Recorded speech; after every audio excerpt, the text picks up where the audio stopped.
Halo guys, balik lagi channel gue Henry GV. Kali ini gue pengen ngasih tahu kalian ya. Banyak juga sebuah pertanyaan yang bilang, Hen, kalau kita investasi di Bitcoin ini untuk orang-orang yang baru atau untuk orang-orang yang pemula. Jadi atau mungkin kalian nih yang sering nontonin para influencer, untuk para YouTuber atau orang-orang selebgram yang bilang, kalau dari kita beli jual aset kripto, entah itu usaha Bitcoin ya kan atau saham, itu emang beneran bakalan seinstan begitu bikin kita kaya ya.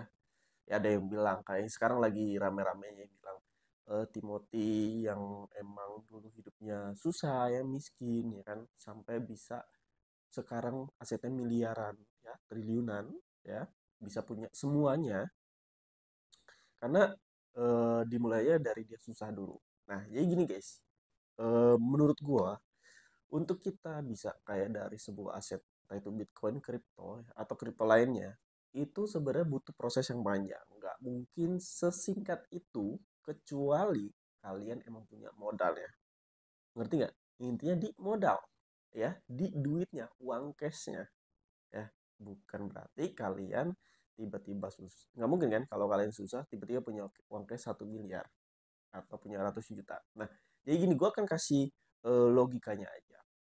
Kalau kalian kayak bilang, Timothy aja bisa gitu dari susah dia tiba-tiba langsung jadi kaya, asetnya miliaran. Nah, ini kita lihat prosesnya.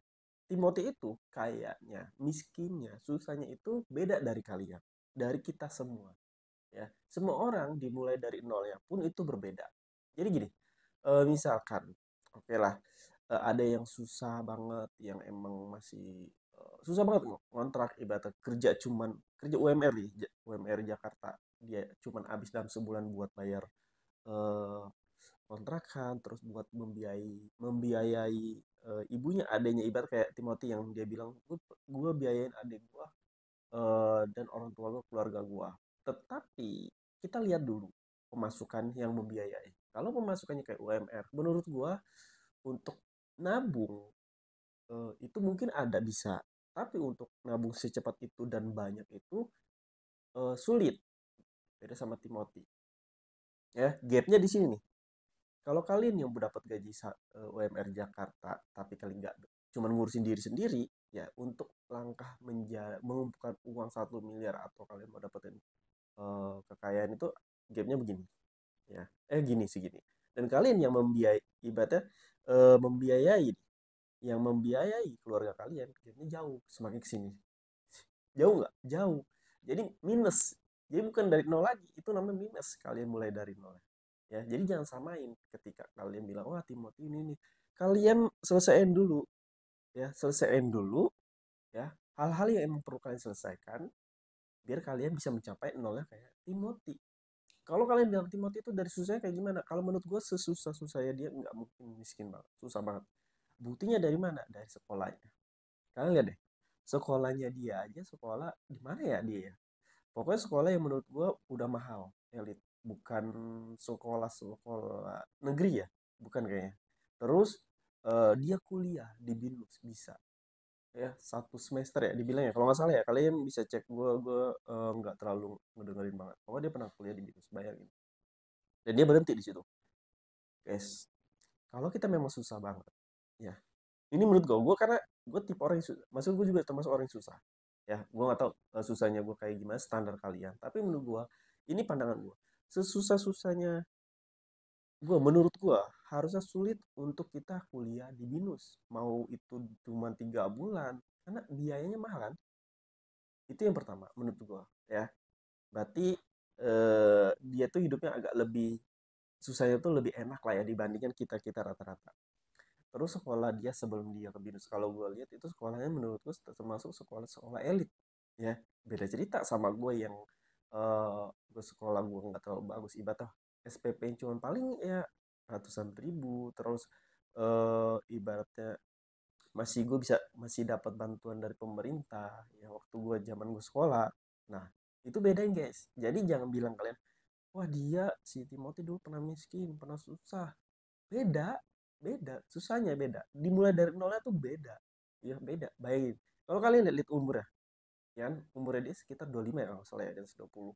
Dia mulai segalanya tuh di umur sekitar 16 katanya, 16 17, pokoknya di bawah 20 tahun.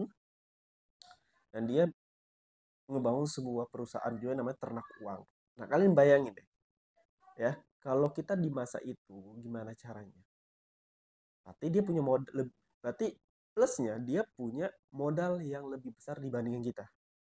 Modal dari mana? Ya itu, ya mungkin di balik layar gue nggak tahu, ya gue juga nggak tahu semua tentang dia dan emang eh, nggak mau nyari tahu. Ya intinya menurut gue sesusah-susahnya Timothy itu, jadi jangan bandingin kalian bilang, wah dia aja susah, dia aja susah banget dulu bisa ngumpulin ber-MM ibaratnya. Ya bisa, kalian juga bisa, tapi kalian jangan terpancing sama luar doang.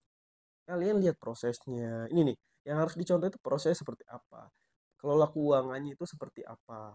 Ya, kalian dimulai dari mana itu seperti apa. Ya.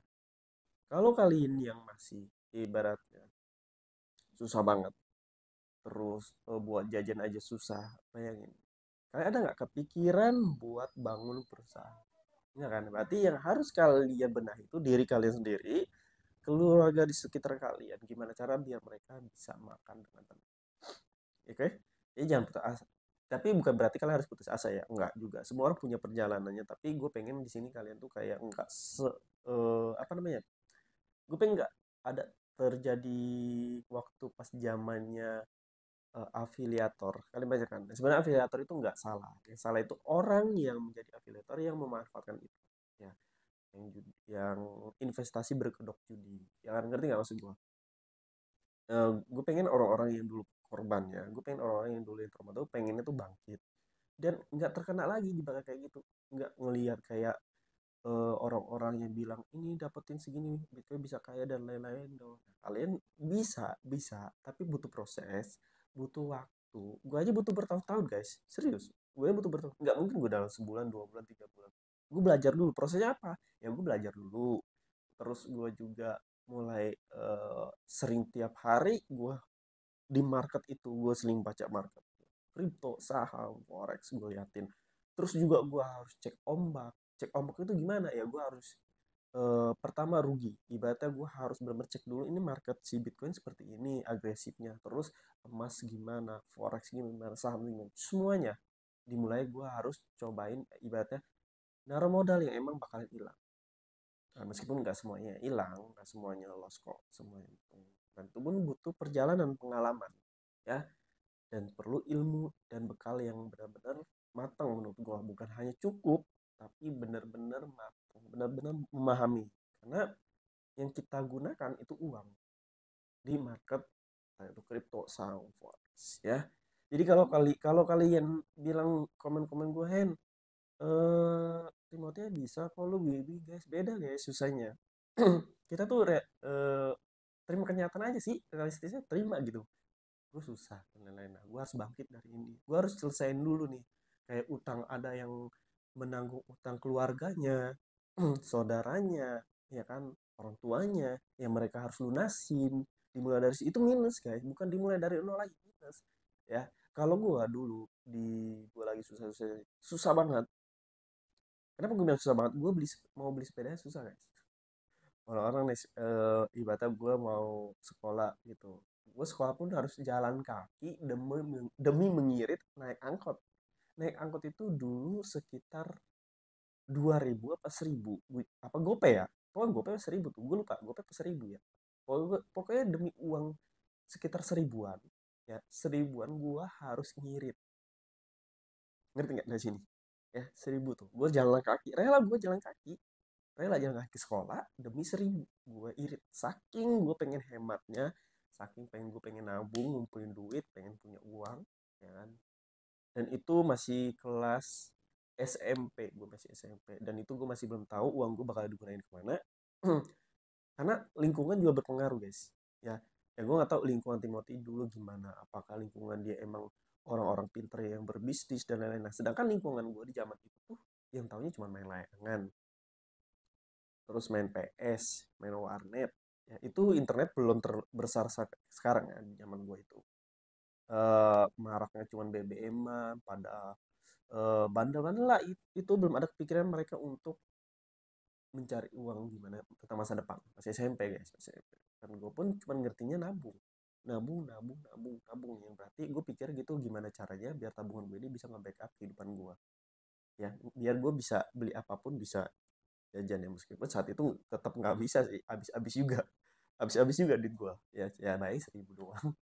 Tapi nggak apa-apa ya, kemudian di sini kalian juga bisa main, tapi bukan berarti kalian harus nyerah, nggak, semua ada jalan, gue pun bisa ya, kalau gue pun bisa ya kalian juga bisa, tapi yang penting jangan terlalu apa namanya ya, jangan menggunakan segala cara untuk mencapai tujuan kalian, intinya itu sih, santai aja, pelan, yang penting pasti, yang penting kalian konsisten belajar ya, kalian atur jam-jam kalian, oh hari ini jamnya buat belajar buat explore diri, buat nambah skill ilmunya, investasinya nih uangnya di sini dulu ya, benahi dulu ya kan diri kalian sendiri, baru kalian bisa mulai dari nol, seperti orang yang emang dari nolnya tuh nol sehat, nol enak, nol nyaman, bukan minus ya. Oke, mungkin cukup sampai sini yang bisa gue kasih tahu ke kalian. Jadi kalau kalian yang mau belajar trading, kripto, saham, forex, emas, dan investasi lainnya, bisa cek di playlist YouTube gue. Atau bisa DM IG gue, nanti gue kirimin link. Di situ ada, klik aja, nanti kalian bikin akun, di situ bikin masuk grup. Di situ ada materi yang bisa kalian pelajari secara gratis. Terima kasih udah nontonin video gue. Sampai jumpa lagi di next video. Bye-bye.